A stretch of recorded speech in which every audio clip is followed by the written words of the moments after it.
আগে এই ভিডিওটা দেখেন। হাসনাত আব্দুল্লাহ, লুঙ্গি ডান্স কোন সিনেমার গান? এটা ইন্ডিয়ান একটা ভারতীয় ফিল্মের খুব সম্ভবত এটা গান, লুঙ্গি ডান্স। খুব সম্ভবত, আমি নিশ্চিত না, কারণ আমি গানটা শুনেছি কিন্তু কখনো দেখার সুযোগ হয়নি বা দেখিনি। গতকাল রাতে ধানমন্ডি 32-এর আশেপাশে শুনেননি? গতকাল এই বিষয়টি এসেছে, মানে শুনেছি। দেখুন, বঙ্গবন্ধু একটি মীমাংসিত সত্য এবং মীমাংসিত বিষয় ইতিহাসে। আমি প্রশ্নটা ছিল শুনেছেন শুনেননি? হ্যাঁ, আমি শুনেছি, আমার হলেও শুনেছি এবং ঢাকা বিশ্ববিদ্যালয়ে আমি শুনেছি এবং সেটিকে ডিজোন করার কোনো সুযোগ নেই। আমার প্রশ্ন শুধু অতটুকুই ছিল, শুনেছেন অথবা শুনেননি? জি, আমি একটু বলছি। লুঙ্গি ডান্স হচ্ছে চেন্নাই এক্সপ্রেসের সিনেমার গান।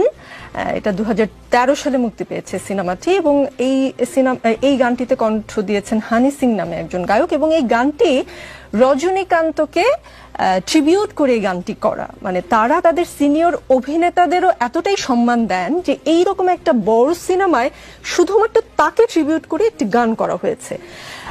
এখন আপনাকে প্রশ্ন করতে চাই, গতকাল রাতে ধানমন্ডিতে যারা লুঙ্গি ডান্স করেছেন তারা কারা? আমি এখানে তৃতীয় কোন পক্ষ এমন কেউ করেছে, আমরা করিনি, ষড়যন্ত্রের গন্ধ, গত 15 বছর এগুলো আমি শুনেছি। হাসনাত আব্দুল্লাহ, বেশ শুনেছি। রাত 1টা-2টা থেকে এই গান শুরু হয়।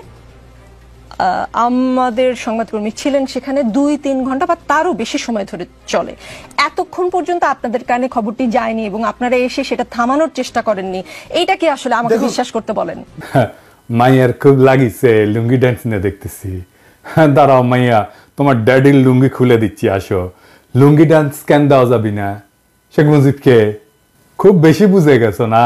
হ্যাঁ, এই যে বুঝে রাখেন, বুঝছেন? এই যে আওয়ামী লীগ কলে ফিরে আসবে এই যে সংখ্যালঘুর ঘাট ধরে আর নারীর ঘাট ধরে, বুঝছাও? তো এইগুলারে আগে সাইজ করে রাখতে হবে। আচ্ছা, আর একটা জিনিস একটু দেখে নেই, ধানমন্ডি 32 নম্বরের 2 পাশে ব্যারিকেড কে দিছে? সেনাবাহিনী নাকি স্বরাষ্ট্র মন্ত্রণালয়? সিদ্ধান্তটা কার? মানে আমার জানা দরকার আর কি, কুরকুরানিটা কার? সুপুর নাকি উপদেষ্টার?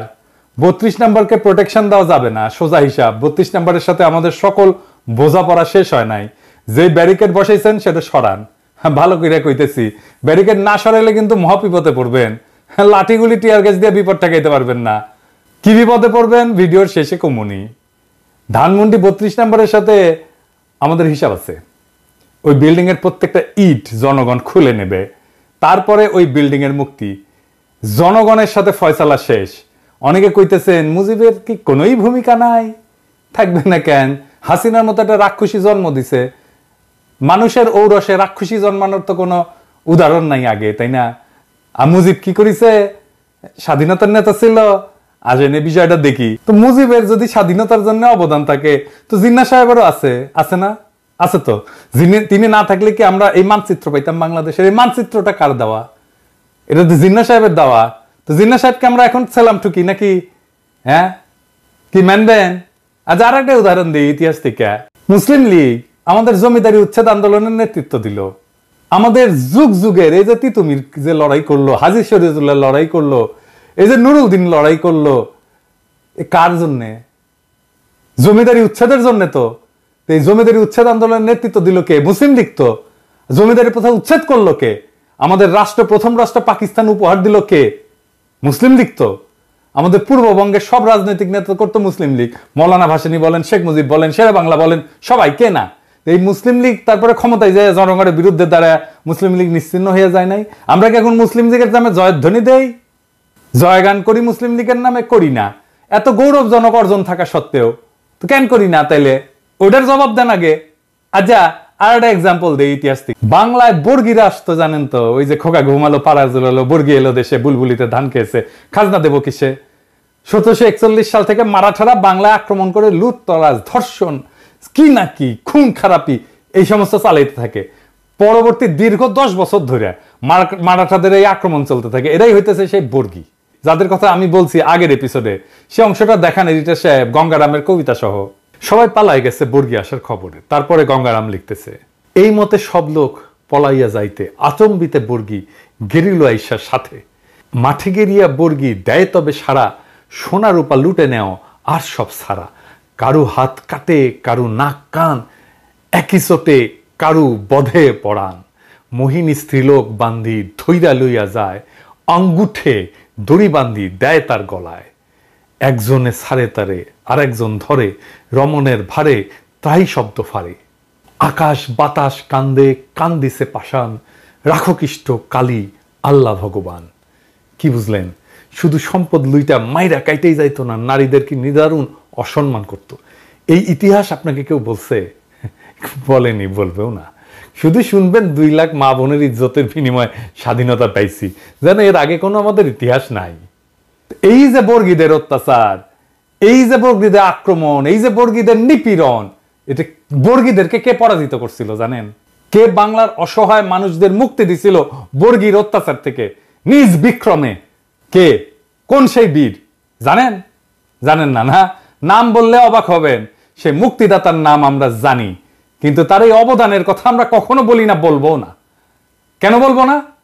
কারণ সেই বীর যে বর্গীর আক্রমণ থেকে বাংলাকে বাঁচাইছিল, বর্গীদের পরাজিত করছিল, সমূলে নির্বংশ করছিল, তার নাম হচ্ছে মীর জাফর আলী খাঁ। হ্যাঁ, সেই মীর জাফর, যে পলাশির আম্র কাননে সমস্ত সৈন্য নিয়ে নিশ্চুপ পুতুলের মতো দাঁড়াইছিল, সেই মীর জাফর আলীবর্দী খানের তরুণ সেনাপতি হিসাবে বর্গীদের পরাস্ত আর সমূলে পরাজিত করে। এই জন্য আলীবর্দী খান এতই তারে পছন্দ করত যে তার সাথে আত্মীয়তার সম্পর্ক করে এবং উড়িষ্যার শাসনকর্তা নিয়োগ করে। শেখ মুজিব আর এক মীর জাফর, স্বাধীনতার আন্দোলনের নেতা, কিন্তু বর্বর স্বৈর শাসক আর হাসিনার ফ্যাসিস্ট শাসনের আইকন। তাই স্বাধীনতা যুদ্ধের ভূমিকা, যা কোনোভাবে মীর জাফরের বর্গীদের বিরুদ্ধে বীরত্বের সাথে লড়াই করার সাথে তুলনীয় না, তাকে আমাদের স্মরণীয় বরণীয় ভাবার কোনো দায় নাই। মীর জাফরের বিশ্বাসঘাতকতা তার মুক্তিদাতার ভূমিকাকে যেভাবে নিশ্চিহ্ন করে দিছে, ঠিক একইভাবে স্বাধীনতা যুদ্ধে মুজিবের ভূমিকাকে আমরা কোনোভাবেই সেলিব্রেট করতে পারি না। তার স্বৈর শাসন এবং তার ফ্যাসিবাদের আইকন হওয়া তার মুক্তিযুদ্ধের স্বাধীনতার ভূমিকাকে নিশ্চিহ্ন করে দিছে। যদি মুজিবকে সেলিব্রেট করতে হয়, তাহলে বর্গীদের বিরুদ্ধে মীর জাফরের বিরুদ্ধকে আগে সেলিব্রেট করতে হবে। তাই 32 নম্বরের প্রত্যেকটা ইট আমরা খুলে নেব, ওই বাড়ির ডিনামাইট মাইরা ধুলা মিশাই দেব। ওইটা ফ্যাসিবাদের আইকন। ওই ব্যারিকেড রাখছে না, ওই ব্যারিকেডের উপরে মুদবেন লাইন ধরে স্যাট করে, আর প্লাস্টিকের প্যাকেটে করে কাঁচা গু নিয়ে যায় ওর মধ্যে ছুঁড়ে মারবেন। মানুষের গু হোক, কুকুরের গু হোক, বিড়ালের গু হোক, যাই হোক, ভিতরে ছুঁড়ে মারবেন। যতদিন ওই ব্যারিকেড রাখবে ততদিন ছুড়বেন, ততদিন মুদবেন ওইটার উপরে। কোনোভাবে ওই বাড়িকে টিকতে দিবেন না। মনে রাখবেন, ওই বাড়িতে যদি সংস্কার কাজে কেউ হাত দেয়, সেই এই ফ্যাসিবাদের পুনরুত্থানের জন্য কাজ করতেছে। সেনা পাহারা জয় রাখছেন, সরায় ফেলেন। জনগণের অসমাপ্ত কাজ সমাপ্ত করতে দেন। 15ই আগস্ট গণতন্ত্র মুক্তি দিবস, বাংলাদেশের মানুষ উৎসব করবে, আমরা উৎসব করব। তুই বলার কে রে? হ্যাঁ, লুঙ্গি ড্যান্স না কি করছে? 100 বার করবো লুঙ্গি ড্যান্স। মুজিব বন্দনা বাংলাদেশে করা যাবে না। এই যে যারা কয় যে করলে ইতিহাসের বিরুদ্ধে হবে, ওদের বলবেন মীর জাফর আলী খাঁকে তাইলে আমাদের আগে সম্মান দিতে হবে। ওইটা ইতিহাস না? বর্গীর আক্রমণ ইতিহাস না? খালি পাকিস্তানের শোষণই ইতিহাস? পাকিস্তানের শোষণ তো বর্গীর আক্রমণের তুলনায় কিছুই ছিল না। মুজিবের আগে মীর জাফরের হিস্সা আছে বাংলার ইতিহাসে, তাহলে ওইটা নিশ্চিত করেন। তো মাইয়া সাবধান হইয়া যাও। এরপরে যদি বাড়াবাড়ি করো না, আজকে কিছু কইলাম না, আজকে খালি ওয়ার্নিং দিয়ে গেলাম, এরপরে যদি কিছু করো না, তোমরা গেল ধর্ম এমকে করে ধর্ম টের পাবা। হাসিনার পুলিশ এভাবেই হয়ে উঠেছিল ট্রিগার হ্যাপি, ইনডেমনিটি পাওয়া উর্দি পরা খুনি, যাদের খুন, দুর্নীতি, নির্যাতন, নিপীড়ন করলে কোনো শাস্তি পাওয়ার কোনো ভয় ছিল না। এই বিপ্লবের প্রথম প্রহরেই সেই পুলিশ নিদারুণভাবে কাপুরুষের মতো পরাস্ত হয়েছে সারা দেশে। এদের পান্ডারা হয়েছে পলাতক। কিন্তু এই ইতিহাস আমরা লিখে যাব, বলে যাব যুগ যুগ ধরে, যেন মানুষ এই অমানুষগুলোকে চিনে রাখে, যেন মানুষ এই হাসিনার দুঃশাসনকে চিনে রাখে, যেন মানুষ হাসিনার এই রক্ত পিপাসাকে মনে রাখে। ইনকিলাব জিন্দাবাদ।